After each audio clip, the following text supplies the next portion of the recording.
Hi guys, it's time for the chill check, the busy person's guide to chilling out by the medium of gaming. Today we're going to talk about mobile games. Now, if you are like me and you look at games as a stress reliever, as an outlet, you need to have a good repertoire of mobile games. I'm with my phone 80% of the time, and if I just ever need to de-stress for a little bit, stress is a disease, people, and I am the cure. so that's where you need a good repertoire of mobile games. So today we're going to start with a classic. This is Temple Run 2. Now, Temple Run 2 was developed in 2013 by this company called Imangi Studios. Now, Temple Run 2 is what they call, the category is called an endless runner game. So what it means essentially is that you will be running all the time and then you just need to survive basically. So the whole objective of the game is you just need to survive. The storyline of the game is that you'll be playing this guy called Guy Dangerous. Guy Dangerous basically will be sort of like your Indiana Jones kind of character. He's just going around in different temples, different sacred places, and the game starts exactly like the Raiders of the Lost Ark, the final act of Raiders of the Lost Ark, whereby you see Indiana Jones picking up an idol, and after that all hell breaks loose basically. It's the same kind of concept here. Guy Dangerous pick up an idol, and then everything just starts happening. He has this huge monster monkey kind of thing starts to chase after him, and then he just have to survive this case. So the objective of the game is that you just have to survive. That's the whole objective of the game. Okay, so let's talk about gameplay, controls and gameplay. So for me, the controls and gameplay of Temple Run 2 is very easy to pick up, and also are fairly intuitive as well. So okay, so this is the main screen of the Temple Run 2 game. So take the idol if you dare. So this is where I've mentioned that the game, so the storyline draws similarity with the Indiana Jones in the final scene of Indiana Jones in Raiders of the Lost Ark. Once you click the idol, the game will start. So let's just do that. So this is the tutorial part. So swipe up to jump. So let's just do that. Yeah. So then swipe up to jump again. So let's do that again. Swipe up to jump. Okay, so that's where I mentioned that it's very intuitive. So swipe right to turn right, swipe right to turn right again, swipe left to turn left, swipe left to turn left, and then the last swiping action is actually for you to slide underneath some obstacles basically. So some obstacles you do need to slide down with it. So the only thing for me that's slightly tricky is actually this thing basically. This is the tilting effect. So if you've played games such as Subway Surfers before, there's 3 lanes already defined for you in Subway Surfers, so you don't need to tilt to choose the lane basically. So this one, even though it seems to be just one path, but that path is arbitrarily divided into 3 different lanes. So what you have to do is that you have to make sure that you tilt your phone, and you've got things such as power ups as well to help you. So the one that I was using just now, double click on it, that's what you call the invisibility. There's a shield. So invisibility basically is the most valuable power up. You've got a shield as well, just protects you from some stuffs, and then you've got a magnet as well, just to make sure that you collect all of the coins within the area. For me, the replayability for this game is actually quite good. The levels are randomly generated, so basically no 2 games will ever be the same. Although I've mentioned before that the key objective is actually surviving and basically going as far as possible, but you do have all of these kind of like mini objectives, like the ones that you've seen on the screen basically. So these are mini objectives like Fort Knox, collect 5,000 coins in 1 run. So these are like more mini objectives, and and then at the same time, in the in-game you do have loots as well. You have coins, you've got diamonds, you've got treasure chests. So all of these different kinds of loots and objectives, as you collect more and more of them, as you clear more and more objectives, you have a lot more unlockables. So one of the few things that you can do with your unlockables is that you are able to, so let's look at the store, and then abilities, you can upgrade, you can actually improve some of your power-ups, increase the coin value, increase the shield duration, so this can actually increase the power-ups. You can also unlock different characters. By default you will have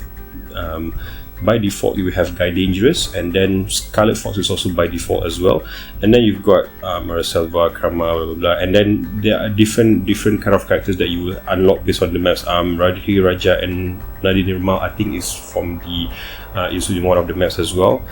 You've got some Cleopatra and Hotep is in the, I guess it was Lost Sands, the Egyptian theme maps basically, and then you've also got some cool and fun characters like Bruce Lee, Usain Bolt as well.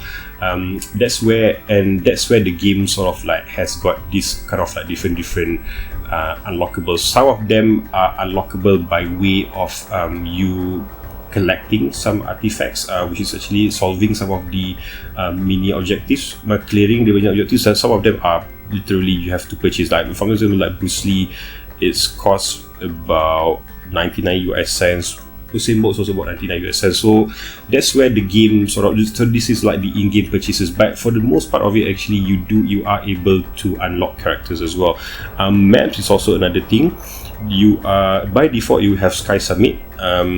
Frozen Shadows is a much more icy, frozen, I guess winter kind of theme basically. Blazing Sands is the Egyptian-ish theme I was talking about. That's where you will unlock Cleopatra and Imhotep. Lost Jungle, I think this is where you can unlock Radhi Raja. There's Pirate Cove, Spirit's Cove, and then you've also got this you got also these really interesting thematic events as well. So right now we are in June, it's the springtime, so you've got Blooming Sands on the box. So yeah, really interesting, really nice layout, all those kind of stuff, very thematic, and yeah, I mean, and everything is actually being done quite tastefully basically. So for me, the replayability is actually one of the really strong pros of this game basically. Let's talk about some of the pros and cons of the game. Now, the main pro of the game is its replayability, like what I've mentioned just now. It's got good contents, the developers are really active. You can expect to see a lot of seasonal contents. Now it's spring, you've got blooming, as if it's near Christmas, you've got some Christmas themes, Halloween, Valentine's. I've played some of those during my time of playing this game basically, but that is basically the commitment of the developer. Now, for a game that's actually existed since 2013 and still remains popular to this day, that shows the kind of like commitments the developer has to the game. So for me, that's actually a good pro for the game, is these kind of like unlockables that you manage to get. So yeah, a lot of different items. You can get skins for the characters, you can get some hats, all those kind of stuff. So really interesting stuff basically.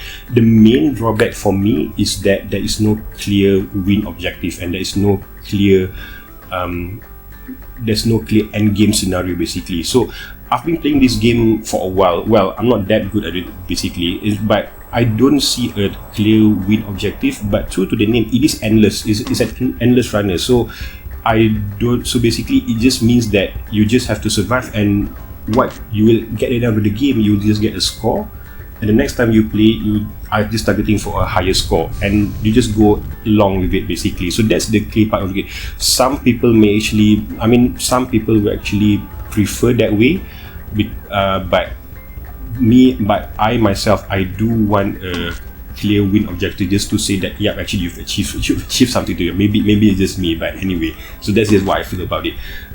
Some additional remarks I just have to make is that it might just be me, but I do realize that this current version, there's much more advertisements than before. Basically every time you end a game, as you can see in the screen right now, whenever you end the game, you will actually you've got like a 30 seconds advertisement kind of vibe. It's fine, I guess. I guess it's very common in games nowadays for you to be supported by ads, especially the free ones.